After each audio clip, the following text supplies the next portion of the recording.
না দিন আসলে আমার ছিল কিনা জানি না, আমি চেষ্টা করছি জাস্ট এই এতটুকু।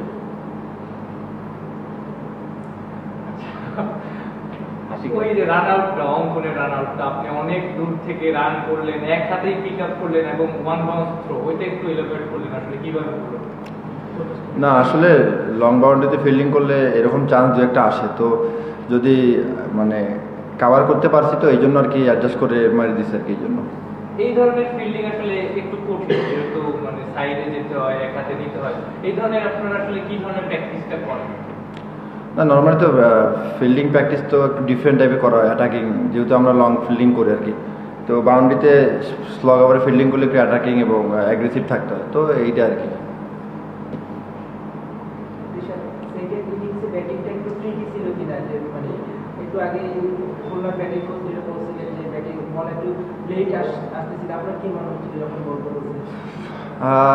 রাতে একটু মানে নর্মালি পেস বোলিংয়ে একটু থামতেছিল আর কি, যে কাটার এবং ব্যাক হ্যান্ড থামতেছিল।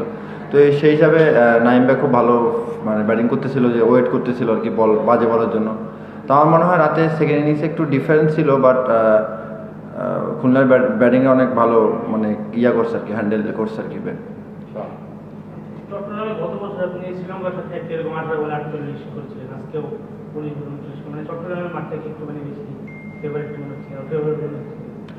না ফেভারিট না, আমি জাস্ট আমার প্ল্যানে ছিলাম এবং রিয়াদ ভাই পাশে ছিল, রিয়াদ ভাই সাপোর্ট করছে। রিয়াদ ভাই বলছিল যে নিজের স্ট্রেন্থে থাকতে এবং বলছে যে ভালো বলটা রেসপেক্ট করতে আর বাজে বলটা পানিশ করতে, জাস্ট এতটুকু আর কি। ওকে, প্ল্যান থেকে এইটা ছিল, যেহেতু আপনাদের ওই সময় রান রেটটা অত বেশি ছিল না, আপনি যদি অ্যাটাক করেন ওদের হাত থেকে ম্যাচটা নিয়ে যাওয়া সম্ভব হয় না। আসলে কোনো কিছু প্ল্যান করে তো যাই নাই, জাস্ট নর্মাল রিয়াদ ভাই জাস্ট হাতে ছিল, তো রিয়াদ ভাই জাস্ট বলতেছিল যে কখন কি করতে হবে, তো এখানে প্ল্যানের কিছু নেই, আগে থেকেই কি হবে না হবে। ধন্যবাদ, থ্যাংক ইউ।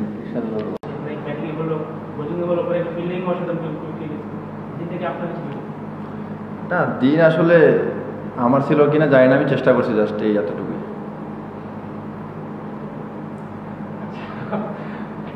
ওই যে রান আউটটা, অঙ্কনের রান আউটটা আপনি অনেক দূর থেকে রান করলেন, একসাথেই পিক আপ করলেন এবং ওয়ান বাউন্স থ্রো, ওইটা একটু এলাবোরেট করলেন আসলে কিভাবে হলো?